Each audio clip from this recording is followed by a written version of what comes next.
Smart FM. Smart Career. Hai Smart Listener, siapa yang pengen CV-nya nggak akan ditolak begitu ya, langsung keterima cepat begitu. Ini kan tentu butuh skill tersendiri, butuh bagaimana menyusun portofolio Anda dengan sistematis, dengan baik, hingga akhirnya para recruiter tuh melihat gitu, melirik. Nah, sekarang kita akan ngomongin how to creating an unforgettable portfolio bersama dengan Mas Lukas Nawawi, CEO Arte Group. Hai, Mas Lukas. Halo. Dari pandangan seorang CEO nih, Oke. ngelihat CV ataupun portofolio Ya. orang begitu kan ya. Apa sih elemen pertama yang dilihat? Oke. Kalau pertama yang aku lihat tuh first impression itu really matters ya. Jadi first impression itu dia menjelaskan diri dia dengan pas di body emailnya atau enggak gitu. Saya tuh paling sebel, bukan saya doang sih kayaknya, tapi semua, apalagi anak-anak HR gitu, pasti sebel banget deh kalau lihat CV itu masuk itu cuma judul email, terus udah gitu PDF, Oh, nggak ada CV-nya penjelasan nggak. apapunnya gitu. Oke. Itu kesel banget tuh Oke. pasti. Ya sama, itu kayak apa ya, berasanya tuh kayak dilemparin file, brak, nih baca. Yo, kan ya, biar misterius. Nggak gitu sih. Berarti header email tuh perlu ya, Penting ya? banget header emailnya sama isinya, copywritingnya gimana, ngejelasin siapa kitanya lewat situ, itu tuh first impression. Oke. Gitu, ketika penjelasannya menarik gitu ya, bisa mencuri perhatian kita lewat copywriting judulnya aja gitu ya, itu tuh kita akan lebih tertarik untuk ngeklik CV-nya gitu. Oke, berarti important Sangat. gak cuma CV-nya aja, gak cuma portofolionya aja yang berderet, tapi juga headernya, Iya, betul. body emailnya. Ya, itu Kadang first ini miss impression. ya, tapi kadang ini miss kan dari banyak kandidat atau pelamar. Banyak banget yang miss, dan banyak banget yang akhirnya bukannya ditulis dengan menarik ya, tapi ditulis dengan benar aja. Menurutku itu jadi nggak cukup sekarang, karena semakin banyak perusahaan yang terima CV semakin banyak kan setiap hari Iya, gitu. benar. Jadi misalnya sehari umpama ya ada satu perusahaan yang kamu lamar gitu ya, dia terima 10 email setiap hari gitu ya, dan HR-nya baru nge-review di hari kelima. Berarti kan pas lagi kamu di review itu ada 50 CV lainnya kan. Iya. Gimana caranya si HR ini nge-review? Ya pasti dia akan bukain, formally dia akan buka email satu persatu, betul gak? Bener. Tapi gimana caranya dia milih, itu pasti ada subjektivitasnya dia, gitu loh. Ada pasti subjektivitasnya. Ya caranya gimana? Ya pasti kita harus mencuri perhatian dia dari first impressionnya, which is dari judul dan body copy emailnya. Biar kelihatan begitu ya di Iya, emailnya ya. iya.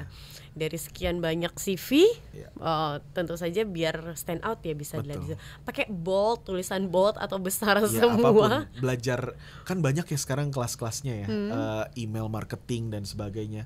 Pasti ada satu atau dua value yang bisa kita terapin sebenarnya. Gitu sih. Kalau lewat platform lain, Mas Lukas, seperti Ya. apa? Seperti LinkedIn Ya. atau apa ya, Jobstreet Ya. dan lain-lain. Jobstreet, LinkedIn, aku jujur lebih banyak makainya di LinkedIn ya. Cuma kalau LinkedIn itu aku lebih suka mereka yang bisa merepresent dirinya mereka, bukan cuma dari profil LinkedIn yang bagus, tapi thoughts-nya dia juga kita bisa lihat gitu. Misalnya dia aktif bikin newsletter atau blog gitu ya, kita bisa lihat tuh di situ dia punya thoughts yang menarik atau enggak gitu. Oke. Jadi kita bisa buka sampai situ sih gitu. Pernah nggak dalam perjalanan ini nge-recruit dari LinkedIn? Pernah, banyak. Banyak. Hasilnya? Ya ada yang oke, ada yang biasa aja, ada yang oke banget, ada yang kurang banget. Oke. Ya sebenarnya dari channel manapun pasti akan ketemu apa aja gitu. Dari Instagram pun aku pernah rekrutmen pas awal-awal, apalagi ya. Aku pas awal-awal nggak punya HR, aku yang rekrut sendiri. Gitu. Jadi ya Instagram pun sebenarnya jadi salah satu point of view yang aku perhatiin. Jadi misalnya dia pinter representing himself atau herself gitu ya, pas lagi lagi interview session segala macam bagus gitu ya. Tapi begitu lihat feeds Instagramnya dia, ya ampun ini orang ngomongnya sembarangan. Itu juga jadi faktor yang sangat dilihat, apalagi sekarang. Oke, berarti kan sempat tuh Mas Lukas beberapa waktu lalu ada yang bilang, ya namanya pekerjaan profesional ya dipisahkan loh Ya. dengan kehidupan pribadi. Betul. Nggak boleh nih dilihat X-nya, nggak boleh nih dilihat Instagramnya. Jadi udah mulai blacklist tuh perusahaan-perusahaan yang mungkin minta akun Instagram sama X. Ya. Nah, Gak berarti diminta pun bisa lihat kok. Jadi sebenarnya sama-sama aja gitu. Tapi ya itu kan kita nyari apa ya? Nyari tim, ya balik lagi ya. Tim yang kita cari itu bukannya kita nyari untuk jadi stalker ya, tapi kita sebagai perusahaan, dan ini wajar pasti diterapin di semua perusahaan.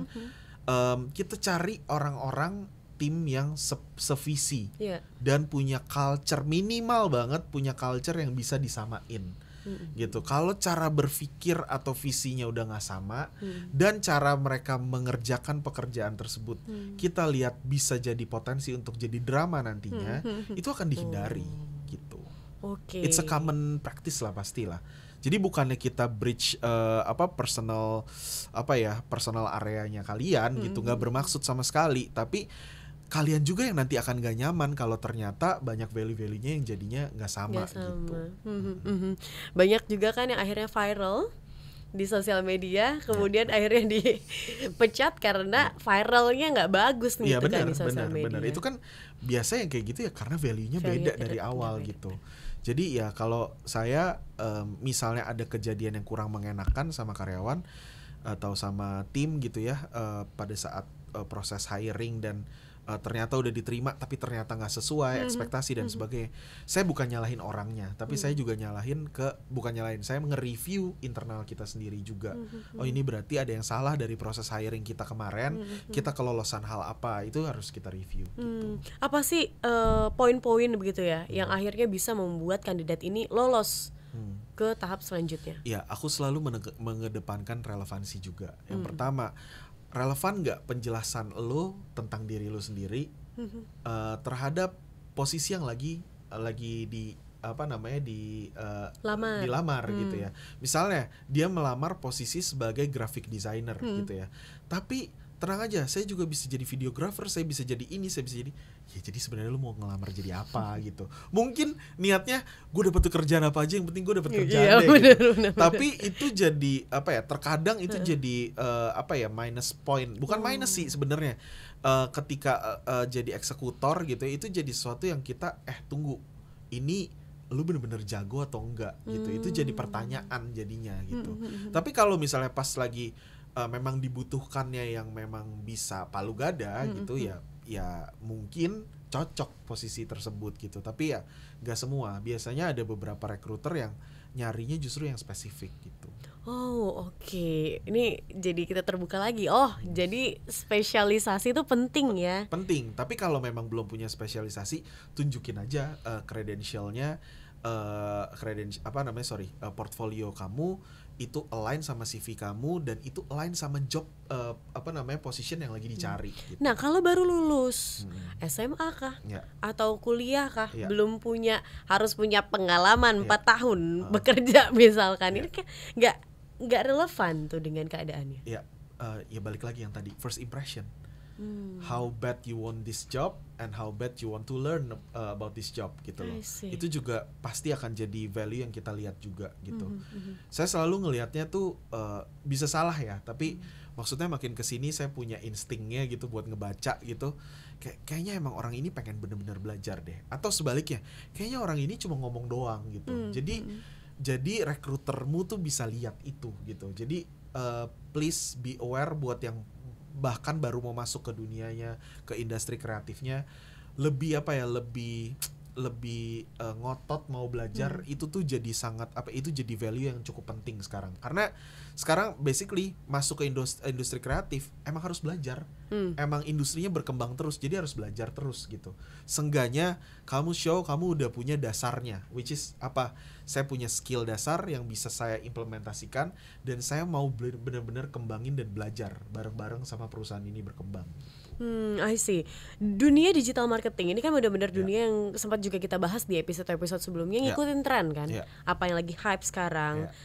Kalau orang semua lagi ke thread, semua ke thread gitu kan. Lagi ke TikTok semua. Hingga akhirnya kehilangan nih jati diri. Gimana akhirnya kita bisa menunjukkan bahwa this is who am I, who I am, dan nggak kehilangan itu tapi juga nggak ketinggalan kepada tren yang mungkin sekarang lagi digandrungi. Yang pertama, skill itu nggak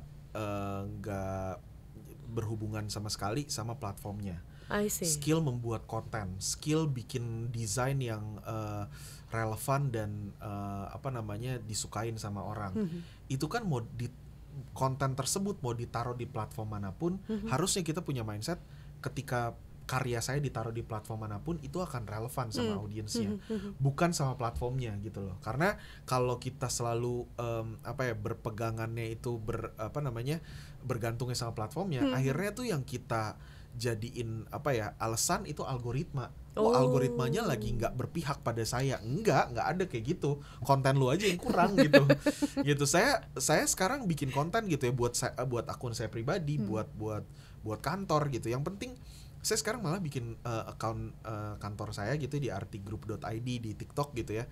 Semua yang bikin konten jangan cuma tanggung jawab anak konten. Ini kan account kita bareng-bareng jadi satu kantor gitu.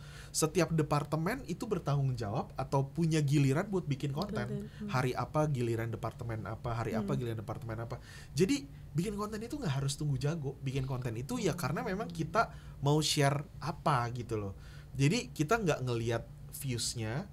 Ketika relevan kontennya, viewsnya akan gede gitu. Tapi kalau nggak relevan, ya viewsnya kecil. Tapi bukan berarti kontennya jelek gitu loh.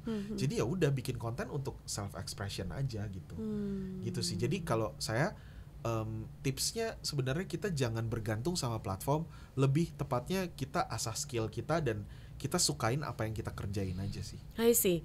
Oke, kita tanya nih langsung kan kepada CEO-nya dan tahu realitanya seperti apa. Kalau merekrut orang sekarang ini, Mas Lukas, apakah ada kesulitan sendiri? Banyak yang pengusaha bilang bahwa nggak ada kesinambungan nih antara lulusan skillnya dengan kebutuhan industri. Benar nggak?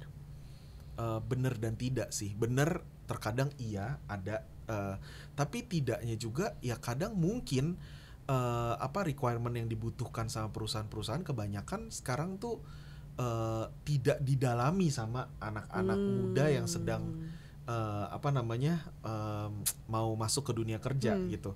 Kalau di spesifikasinya di saya di kreatif industri, justru Gen Z itu banyak yang pengen banget menikmati atau mencicipi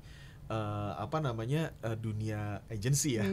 Tapi kitanya yang harus coba nge-relook lagi. Ini orang pengen FOMO atau ikut-ikutan tren doang jadi anak agensi gitu ya. Karena itu ujung-ujungnya cuma jadi bahan konten mereka. Iya bener lagi kerja di dunia agensi capek deh gini-gini gitu ya. Gitu. Karena emang dia cuma pengen berkonten ya nggak cuma pengen lah, tapi ya gitu cuma pengen merasakan gitu loh, ngerasain. Atau memang bener-bener passionnya dia di situ gitu. Itu yang harus kita yang lihat gitu, harus kita sebagai recruiter kita lihat itunya. Memang punya drive dan passionnya atau keinginannya apa enggak. Karena passion itu kan sebenarnya bukannya suka loh.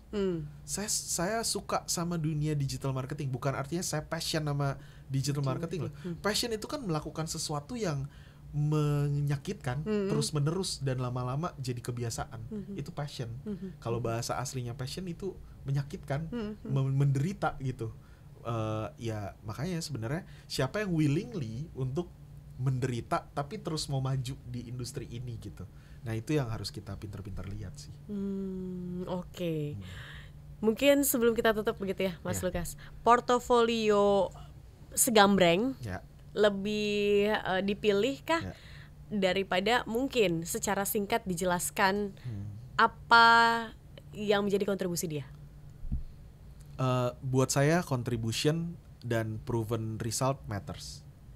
Jadi portfolio banyak tapi semuanya nggak ada yang punya significant result nggak penting. Gitu. Buat saya ketika mau showing portfolio make sure itu matters buat pekerjaan yang lagi kamu jalanin. I see. Gitu. Nih berarti kita harus customize setiap CV yang kita berikan. Iya.